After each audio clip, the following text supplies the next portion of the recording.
The Sri Lankan tragedy is a cautionary tale for the US and other Western countries who are implementing the UN SDGs and building back better at warp speed. What is going on in Sri Lanka? Following complete economic and social collapse, the Sri Lankan president Gotabaya Rajapaksa has fled the country. According to Al Jazeera News, thousands of anti-government protesters have stormed into Sri Lanka Prime Minister Ranil Wickremesinghe's office hours after he was named as acting president. Men and women breached military defenses and entered the premier's office on Wednesday to raise national flags after police and troops failed to hold back crowds despite firing tear gas and water cannon. All of this is a continuation of the ongoing protests by citizens because of the catastrophic policies and corruption that have led to the total demise of Sri Lanka, who have defaulted on their debt, no longer able to afford basic necessities such as food, fuel, and medicine, leading to a humanitarian and economic crisis. Sri Lanka's annual inflation jumped to an all-time high of 54.6% in June of 2022, from 29.8% in the previous month. It was the highest inflation rate ever recorded, and the 7th consecutive double-digit growth in consumer prices amid a persistent shortage of food and fuel due to the country's depleted foreign exchange reserves. Citizens blame the government for the crisis, and rightly so. Lockdowns debilitated their tourism industry, a significant provider of foreign currency. Then, in 2021, the government imposed radical ideological bans on all synthetic fertilizers and pesticides, forcing all 2 million farmers to go organic.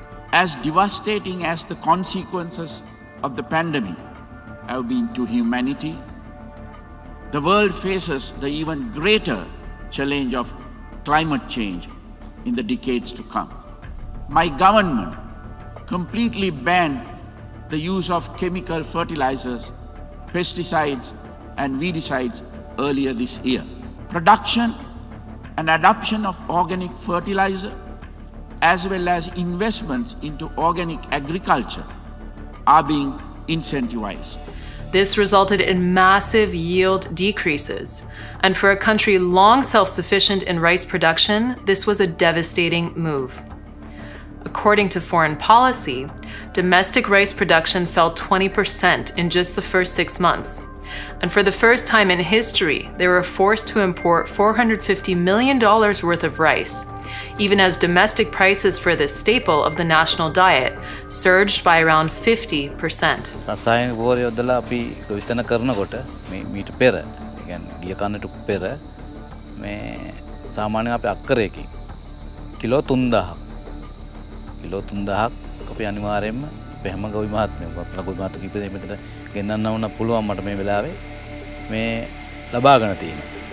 දැන් මේ කාබනික පොහොර මේකට ගියාට පස්සේ අපිට එකෙන් අඩක් තමයි 1500ක් වගේ තමයි ඊටත් අඩු ලැබපු ගොවි මහත්තුරු ඉන්නවා. The ban also devastated the nation's tea crop, its primary export and source of foreign exchange. The roots of Sri Lanka's collapse span back to decades of indebtedness, misallocation of resources, massively expensive infrastructure projects that provided no return on investment, and in the past 20-something years, a government-turned-family business. The Sri Lankan government basically became an autocratic state run by the Rajapaksas and their kin. The embattled regime profoundly damaged their country with their cronyism, corruption, and financial plundering in their reckless attempt at implementing the radical United Nations Sustainable Development Goals, a global central planning experiment. The UN SDGs, which may be the 21st century equivalent to the Great Leap Forward, is meant to reduce humanity's footprint. It's worth noting that in June 2019, the UN signed an important agreement with the infamous World Economic Forum to accelerate the implementation of the 2030 Agenda for Sustainable Development. Sri Lanka former Prime Minister and acting President Ranil Wickremesinghe is an active collaborator of the WEF. In a discussion with Aruni Shapiro, an author and blogger of Sri Lankan descent, she explained that the proposals put forth by political parties that are lined up to fill the vacuum are proponents of the same kind of central planning. They look to the West for ideas, and what ideas do they get from the West?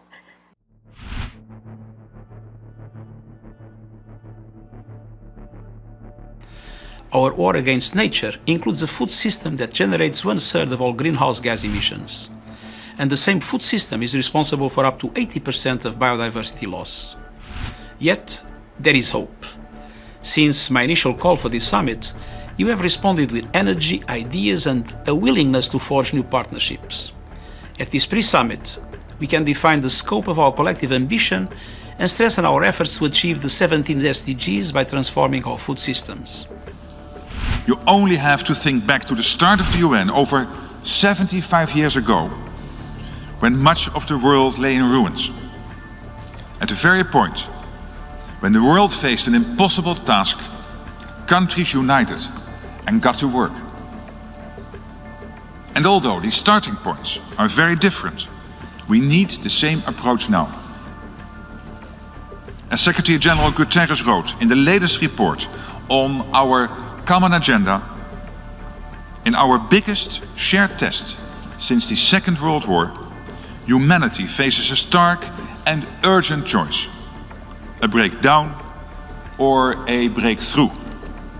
The choice is ours to make, but we will not have this chance again. Western countries like the Netherlands are imposing similar restrictions to satisfy the UN goals. Dutch farmers, who sit as the second largest agricultural exporter in the world and largest meat exporter in Europe, have brought the Netherlands to a standstill, protesting against climate change regulations.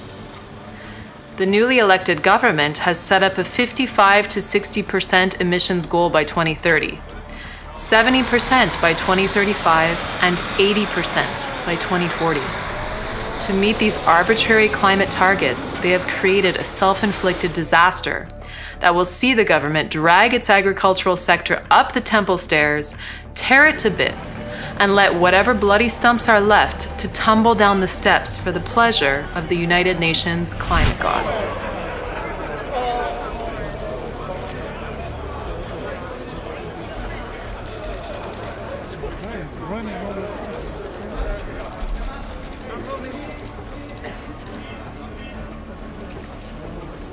Canada is likewise imposing this agenda. In December 2020, the Trudeau government unveiled their new climate plan with a focus on reducing nitrous oxide emissions from fertilizer by 30% below 2020 levels by 2030. Building back better means getting support to the most vulnerable while maintaining our momentum on reaching the 2030 Agenda for Sustainable Development and the SDGs. Canada is here to listen and to help. My Build Back Better framework will make historic investments in clean energy, the most significant investment to deal with the climate crisis that any advanced nation has made ever. We're going to cut U.S. greenhouse gas emissions by well over a gigaton by 2030. In the U.S., prices of chemical fertilizers were already soaring before the Russian-Ukrainian war. Bloomberg states, since the war began, fertilizer shipments out of Russia have been severely disrupted, with some domestic producers intentionally holding back supply in response to Western sanctions, and many major shipping lines unwilling to touch the product, even if they could get it.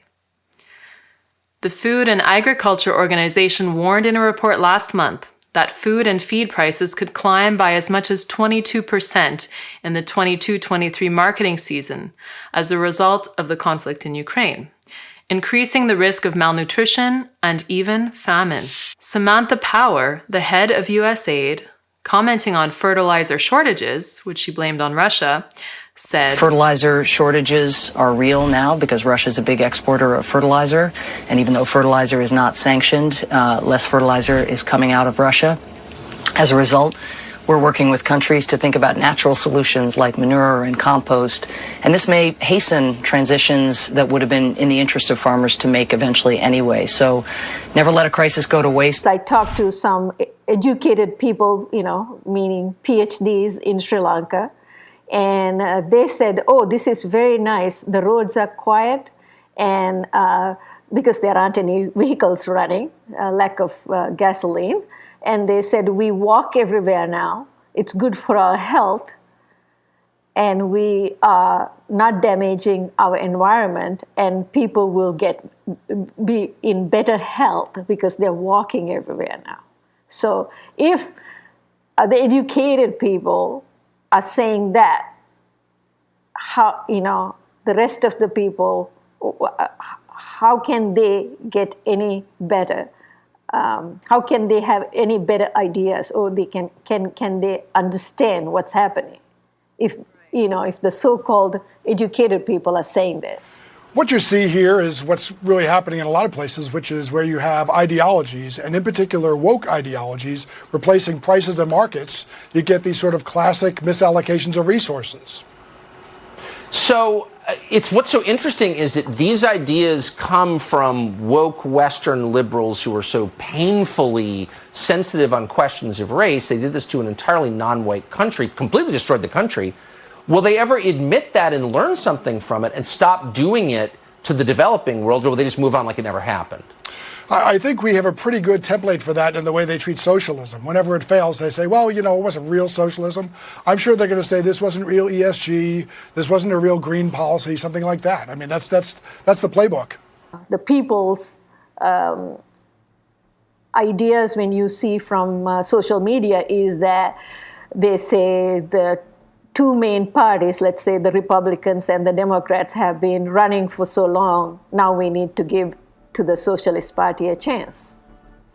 And they don't understand that the two parties that have been running the country actually did run it according to the socialist policies. Violence robbed Sri Lanka of thousands of lives and decades of prosperity in the past half-century. My government is committed to ensuring that such violence never takes place in Sri Lanka again. And now soldiers have been given the order to shoot anyone looting property or endangering lives. Protesters defying a curfew are demanding the president, Gotabaya Rajapaksa, also resign. He's the brother of the Prime Minister, and they're being blamed for leading the country into its worst economic crisis since independence in 1948. No education, no food, economy is at a standstill. It is my government's firm intention to build a prosperous, stable and secure future for all Sri Lankans, regardless of ethnicity, religion or gender. We are ready to engage with all domestic stakeholders and to obtain the support of our international partners and the United Nations in this process.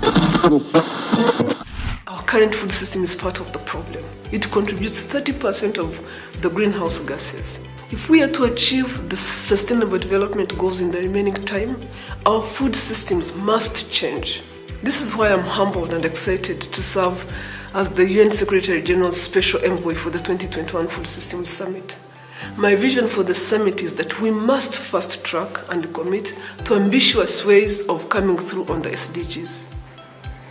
In this role, I'll be looking to bring global consensus on what future food systems must look like given the challenges.